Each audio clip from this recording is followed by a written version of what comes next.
पैसों का घमंड आ गया था माता सत्यभामा को।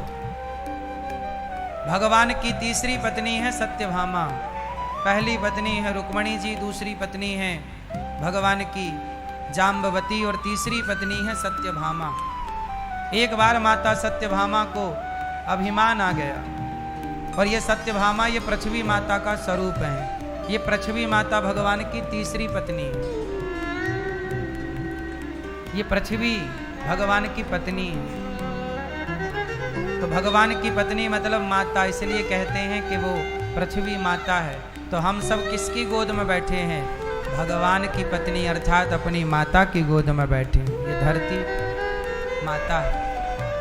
ये भगवान की तीसरी नंबर की पत्नी है। माता सत्यभामा इनका नाम है। पृथ्वी ही सत्यभामा बन के प्रकट हुई जिनसे प्रभु का विवाह हुआ। फिर क्या हुआ? एक बार माता पृथ्वी को अर्थात माता सत्यभामा को घमंड हो गया। अतः सत्यभामा भगवान की 16,108 पत्नियों में सबसे अमीर पत्नी सत्यभामा है। भगवान की 16,108 पत्नियों में सबसे अमीर पत्नी कौन है? सत्यभामा। क्यों? इनके पिता के पास एक मणि है, स्यमंतक मणि उसका नाम है। वो मणि इतनी पावरफुल है, सूर्य भगवान ने दी थी सत्यभामा जी के पिता सत्राजित को। आसित सत्राजिता सूर्यो भक्तस्य परमः सखा प्रीतस्तस्मै मणिं प्रादात् सूर्यस्तुष्ट्या स्यमंतिकम्। सत्राजित नाम के इनके पिता हैं। माता सत्यभामा के पिता कौन? सत्राजित। सत्राजित जी के पास सूर्य भगवान की दी एक मणि है। वो मणि का प्रभाव ये है कि लगभग 100 किलो सोना रोज देती थी। तो माता सत्यभामा के पास 100 किलो सोना रोज आता था। 100 किलो सोना। तो बाकी सब पत्नियां एक तरफ और सत्यभामा मैया 100 किलो सोना जिसके पास रोज आए उसकी बराबरी कौन कर सकता है? बाकियों के पास तो टोटल रहा होगा 100 किलो या 200 किलो रहा होगा, 1000 किलो रहा होगा, 5000 किलो सोना भी यदि एक के पास रहा होगा तो भी सत्यभामा की बराबरी नहीं कर सकते। बोलो हाँ। इनके पास अथाह सोना था। इनके पिता ने मणि ही दे दी कि मेरी बेटी के ब्याह में मैं मणि ही देता हूं, मेरी बेटी को कोई दिक्कत ना हो। 100 किलो सोना। अब इसलिए सत्यभामा भगवान को नचाती रहती थी, यहां आओ कन्हैया। भगवान क्या है? सुनो, हमें वो स्वर्ग का कल्प वृक्ष चाहिए। अब बड़े लोगों की डिमांड भी बढ़ी। इसलिए ज्यादा बड़े घर की लुगाई मत ले आइएगा।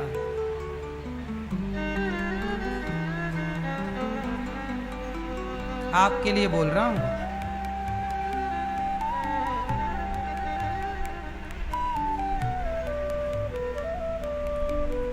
क्योंकि बड़े घर के लोगों के बड़े चोचले हैं। शास्त्र कहते हैं कि विवाह बराबरी के लोगों से करना चाहिए। विवाह कहां करना चाहिए? बराबरी। जिस हैसियत के लड़के हैं उसी हैसियत की लगभग लड़की हो।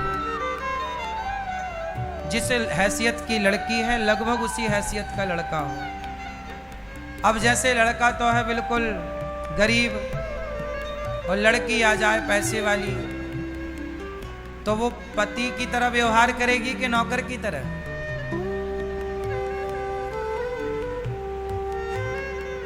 सम्मान बराबरी में मिलता है।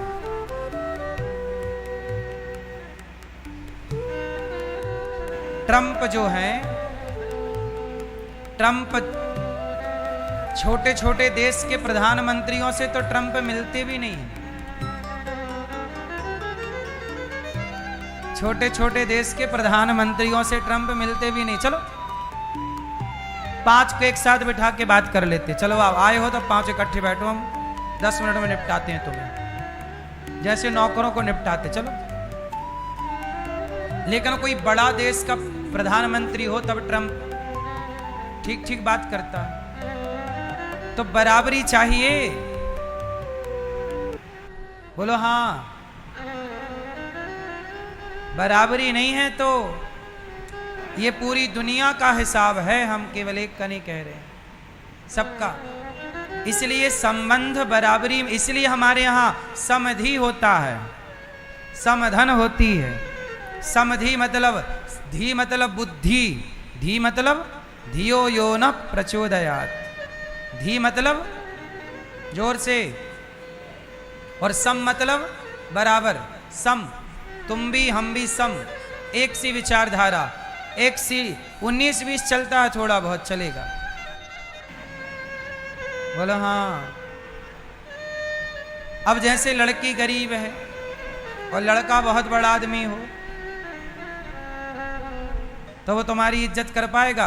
सारी रिश्तों में ये नहीं हम कह रहे हैं, पर 95% समाज में ऐसा देखा जाता है।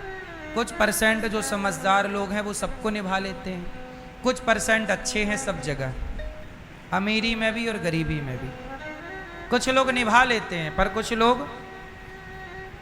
अभी कुछ दिन पहले आपने सुना होगा, एक पति ने अपनी पत्नी को पढ़ाया, ऑटो रिक्शा चला चला के पढ़ा लिखा के योग्य बनाया, उसे कलेक्टर बना दिया। और जब कलेक्टर बनी तो उसने अपने पति को छोड़ी और वो भी किसी कलेक्टर से सेट हो गई। तुम कलेक्टर हम कलेक्टर, चलो कलेक्टर कलेक्टर करते हैं न्याय। हाँ, रिक्शे वाले में क्या रखा? बोलो हाँ। कोरोना के टाइम की घटना है ये, कि ना हुआ था कि नहीं अपने देश में ऐसा? पहले तो बराबरी की थी, वो लड़का लड़की तो चला उनका, दोनों ऑटो चला रहे थे, दोनों खुश थे, पर दोनों में से एक का स्तर हो गया बड़ा, तो भाव देना बंद कर दी उसने, चल टपोरी कहीं के।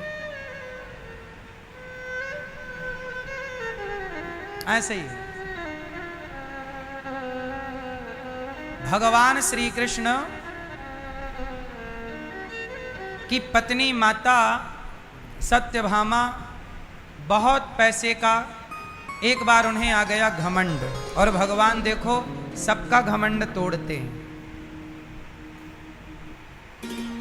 एक बार क्या हुआ कि नारद जी आ गए, और नारद जी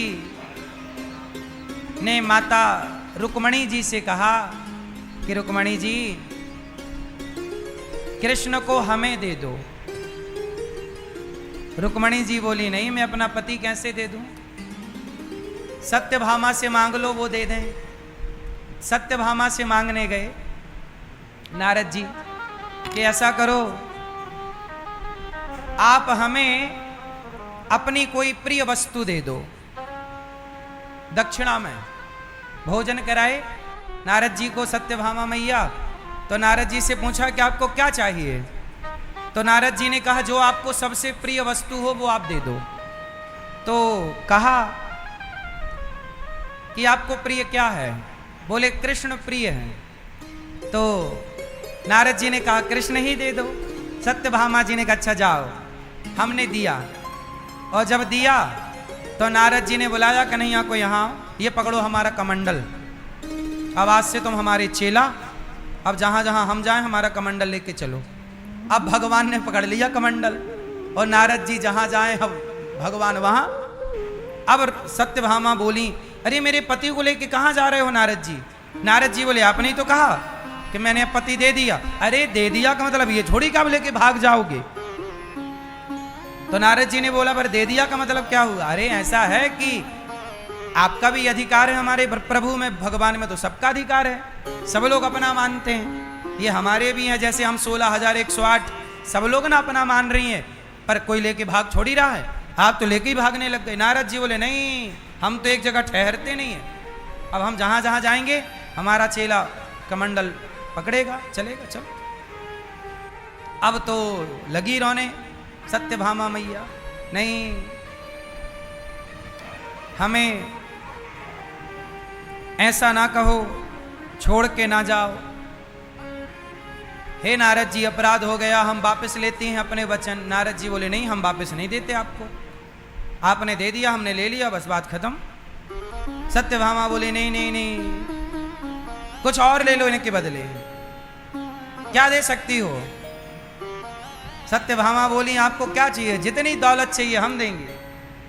नारद जी बोले अच्छा ठीक है, तो कृष्ण के वजन का सोना चाहिए। सत्यभामा के लिए सोना देना कौन सी बड़ी बात थी, उनके तो खूब सोना था। तराजू बांधी गई, एक तराजू में भगवान कृष्ण को बिठाया गया और दूसरी तराजू में माता सत्यभामा ने अपने सोना रखा। सारा सोना रख दिया, जितना मणि ने आज तक दिया था, लाखों किलो रख दिया। पर भगवान की बराबरी कौन सोना करे? बड़ी तराजू बनाई गई, बड़ी से बड़ी तराजू बनाई गई, उसमें भगवान को बिठाया, सारा सोना रखा, सारे आभूषण रख दिए, माथे की बिंदिया तक रख दी माता ने। जब फिर भी ना तुले, नारद जी बोले अब हम कृष्ण को लेकर चले। तब चरणों में गिर पड़ी। रुक्मणी माँ से कहा सत्यभामा मैया ने, माँ हे देवी आप मेरी रक्षा करिए, मेरा सुहाग कैसे बचेगा, मेरे सुहाग की रक्षा कीजिए। तब रुक्मणी मैया ने कहा ये लो तुलसी का पत्ता, और ये तुलसी का पत्ता ले लो और प्रभु से प्रार्थना करो कि प्रभु मैं आपकी दासी हूं, मैं कोई धन की मालकिन नहीं हूं।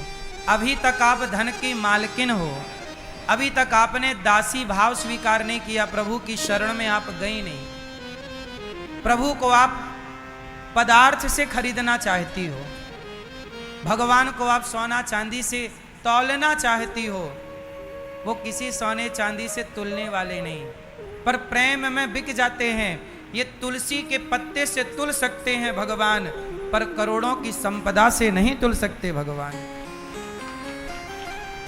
रुक्मणी माँ ने पत्ता दिया, सत्यभामा माँ ने पत्ता लिया और तराजू के दूसरे पलड़े पर जैसे ही पत्ता प्रेम से रखा कि हे प्रभु इस दासी को स्वीकार करो, अभी तक मैंने सोना चढ़ाया है, अब तुलसी के भाव से मैं अपने आप को समर्पित कर रही हूं आपके चरणों में। और जब खुद को चढ़ा दिया तो भगवान तुल गए। सोना भगवान का पलड़ा उठ गया और सोने का पलड़ा नीचे हो गया, और इसी के साथ मां सत्यभामा मैया का अभिमान टूट गया। कहने का तात्पर्य ये है, फिर बाद में नारद जी ने कोई सोना वोना लेने तो आए नहीं थे, केवल माता का अभिमान मिटाने के लिए ये पूरी लीला रची गई थी। तब से तुलादान स्टार्ट हो गया कि लोग अपने बच्चों के तुलादान करते हैं, पत्नी का, पति का, सबको अपना तुलादान करना चाहिए। अपने वजन का चारा, भूसा, गुड़, खली, चोकर वजन का तौल के और गैया को खिलाने से सारा दोष नष्ट हो जाता है जीवन का। तुलादान की भी महिमा है। तो भगवान किसके भूखे हैं? प्रेम के, वो भाव के। भगवान कोई घमंड से कहे जी मैंने कर लिया, नहीं। पैसा कितना है आपके पास, उस पैसे से ना मिलेंगे, लेकिन पत्रम पुष्पम फलम तोयम यो में भक्त्या प्रयच्छति। यदि प्रेम से वो पत्ता भी चढ़ा दिया जाए प्रभु को तो भगवान उसमें भी बिक जाते हैं, कोई खरीदने वाला तो हो। हाँ, हरे राम नाम अति मीठा है, कोई गा के देख ले। हरे राम नाम अति मीठा है, कोई गा के देख ले। आ जाते हैं राम, कोई बुला के देख ले। आ जाते हैं राम कोई बुला कर देख ले।